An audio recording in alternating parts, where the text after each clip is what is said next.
So one of the things around baking and cooking is having great memories. And I always remember coming home from college or coming home with my husband, and my mom always had banana bread for us. Look what I found. The recipe card that she hand wrote. I know we're all into digital these days, but how cool to have something in her handwriting. So today, I'm going to make banana bread. Now, she made it a lot of times with nuts in it. My children did not like nuts, so I kind of made some few changes for our family. The first thing that I'm going to do is use 1/4 pound of butter. I have let this sit out to soften. And I need 1 cup of sugar. And I'm going to start. I need to add 2 eggs. I like to have a little bowl to put the eggs into to make sure that there are no shells. The next thing I need are 3 soft bananas. I normally cheat a little bit and add a little bit more bananas. These are soft bananas, and I do let them get this ripe. I will also tell you that many times when they start getting this ripe, I will put them in the freezer and use them from the freezer. I do let them defrost, but it makes it a lot moister also. So don't be afraid to have bananas that look like this. I just cut them up and add them in. Some people do like to mash them. Next, I'm going to add 2 cups of flour. But I like to put a towel on top of the mixer so that the flour doesn't go all over the place. Next, I'm going to add 1 teaspoon of baking soda, and many people do mix the baking soda with the flour before they put it in. Just helps to blend it some. So now I'm going to scrape the sides, because as you can see, there is some flour and other ingredients on the side, and I like to scrape it and make sure we get everything blended. One last thing I do add is just a little bit of cinnamon. We happen to like cinnamon, so I am going to add that in.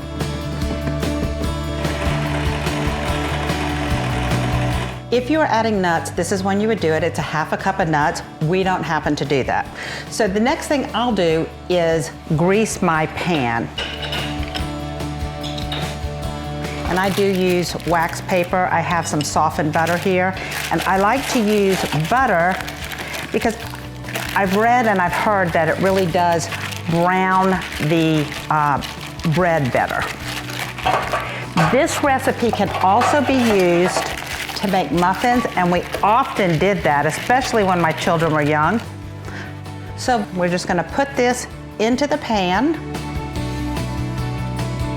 Here's a tip from my mom. She told me to take the pan and hit it on the counter a few times to help get air bubbles out of the bread. I've preheated the oven to 325 degrees. If you're making muffins, you do it 350. This does take a bit to cook, but it's so delicious when it comes right out of the oven. Gonna put it in now and cook it for about 1 1/4 hours.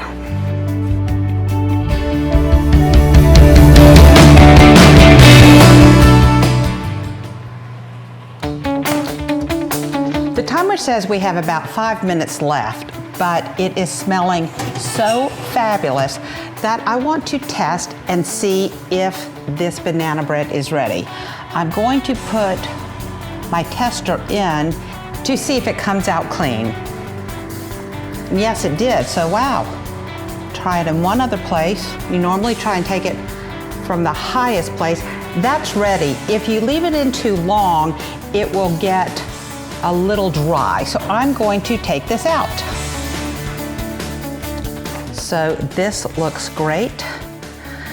You need to let it sit for maybe about 5 minutes. Do remember that as your bread is sitting in a pan, it cooks a little bit more just from the heat of the pan. So you want to let it sit just for about 5 minutes, and then we'll flip it over. Sometimes I do like to take a knife and score the edges so that it takes it away from the pan. you do have to be careful not to hurt the bread. So I've let the bread sit for about 5 minutes. I can flip it over. It pops out. There's some steam coming out. One of the things I like to do is flip it over. So before I put it on my plate, I'm gonna let it cool. Although what I would really love to do is start eating right now. Hot out of the oven, it's fabulous. I love it with cream cheese. Hope you enjoy. Have fun making this.